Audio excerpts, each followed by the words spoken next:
Well, well, if it isn't our latest West Point prodigy, I'm Master Sergeant Watson, and I'll be in charge of your training.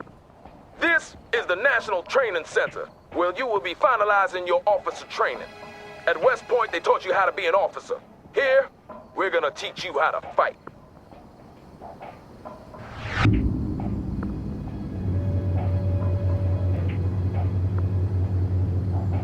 We'll start out with the control of the battlefield camera. You'll use the WASD keys to move the camera. So why don't you show me some of those West Point skills by moving the camera around for a bit. Press the A key to move the camera to the left. Good. Now press the W key to move the camera forward. Good work. Press the D key to move the camera to the right. Excellent. Now press the S key to move the camera backwards. Well, what do you know? Seems they do teach you some useful stuff at West Point after all. Next up is camera panning and tilting. You do this by moving the mouse cursor to the edge of the screen. Let's start by panning the camera to the left. Do this now. Excellent. Go ahead and move the mouse cursor to the right edge of the screen to pan to the right. Good job. Now move the mouse cursor to the top edge of the screen to pan upwards. Great. Last but not least, move the mouse cursor to the bottom edge of the screen to pan downwards. If you really want to stretch your legs, we have a function called Mouse Look that allows you to look freely around the battlefield. To activate this, you press and hold the middle mouse button.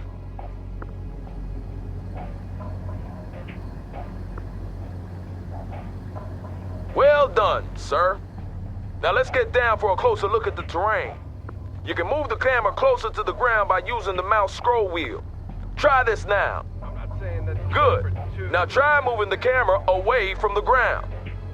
Now I'll show you something my platoon sergeant in the A. Shaw Valley taught me many years ago. The mini-map.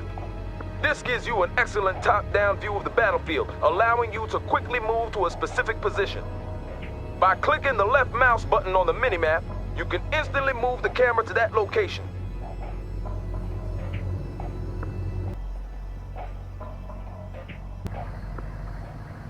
Impressive.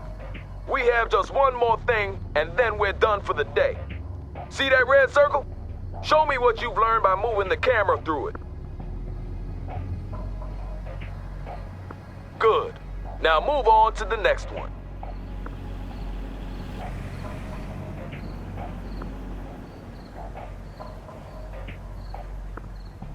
Good. Now move on to the next one.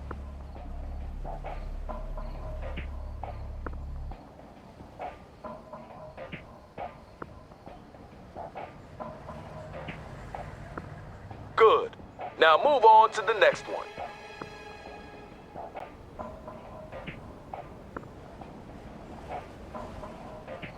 Keep this up, we'll get you shipped to Europe in no time. I hear they have a real shortage of junior officers there.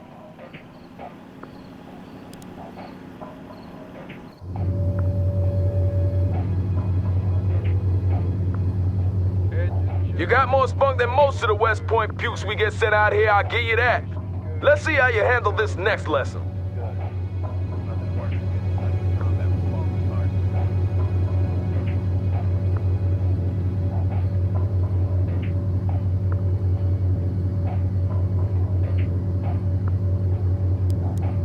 I'm gonna give you command of a Humvee. To issue orders to it, you have to select it first. And to do that, you left click on it with your mouse. If you want to select multiple units at the same time, you can create a selection box by clicking and holding the left mouse button and then drag the box around the units you want to select.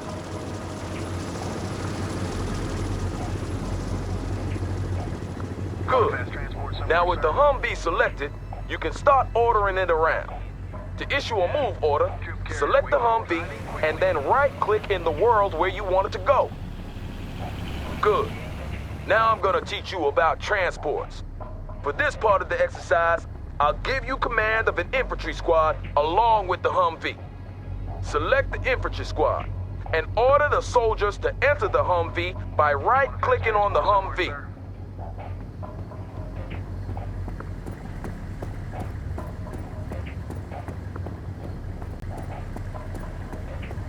Well, I think this Ready for duty. Moving into the transport. They started it. That's all I need. Everyone's aboard. Good. Now, since the infantry squad is inside the Humvee, you can no longer issue orders to them. However, you can move the Humvee around as usual. To unload the infantry squad, simply select the Humvee and click the unload button on the order pallet. Try that now. Engine is running, sir. So, Well done. Now let's move on to combat. Not for real, though. This is a simulated exercise and the OPFOR will be your enemy. I hope you didn't wet your pants there. To tell a unit to attack, select the unit you want to use and then right-click on an enemy unit. See those units there? They don't seem too friendly, do they? Well, what are you waiting for? Fight, sir. Light them up!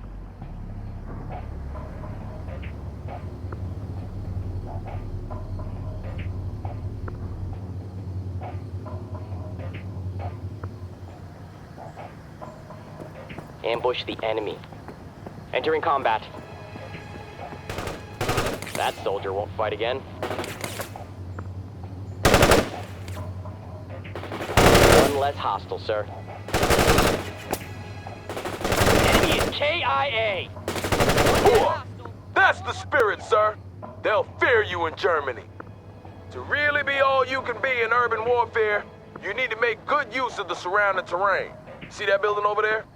You can move your infantry squads inside to give them extra protection against enemy fire.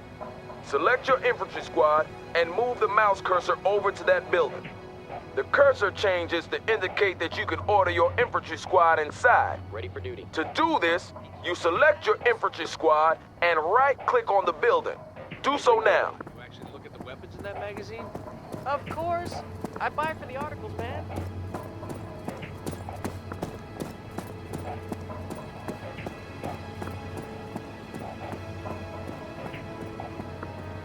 Good. With your infantry squad inside the building, it becomes much harder for the enemy to spot you. And your men will also take less damage from incoming fire because of the cover that the building provides. Let's see what happens when this enemy vehicle tries to speed past your infantry squad. We got a nice hit on that vehicle. Did Ready you for see duty. that? OPFOR barely got a shot off. Well done, sir. To order your squad to leave the building, select the building and then right-click anywhere outside. Will do, sir. Good job, sir. Remember to seek cover with your infantry whenever possible, since they're a lot more exposed than other units. Now let's talk a little about unit special abilities. They will undoubtedly save your life one day, so pay attention. For this next exercise, I'm giving you command of a Bradley infantry vehicle. Start by selecting the Bradley. Good. On your order palette, you can now see that the Bradley has two special abilities. One offensive ability and one defensive ability. The offensive ability will help you kill hostiles faster, and the defensive ability will help you increase your unit's survivability. All special abilities have a cooldown timer. This is the time it takes for the unit to reload the required munitions or catch their collective breaths. This means you'll have to use that think box of yours to decide when to use each ability. This Humvee will only take damage from your offensive ability, so don't bother shooting at it with the chain gun. To use an offensive special ability, you left-click the corresponding button. Do that now. Good. Now left-click on the Humvee to launch a tow missile at it.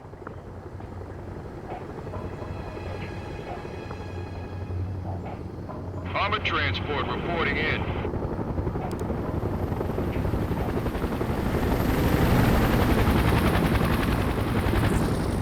Bradley APC here, sir. Tow on target. Not bad at all, sir.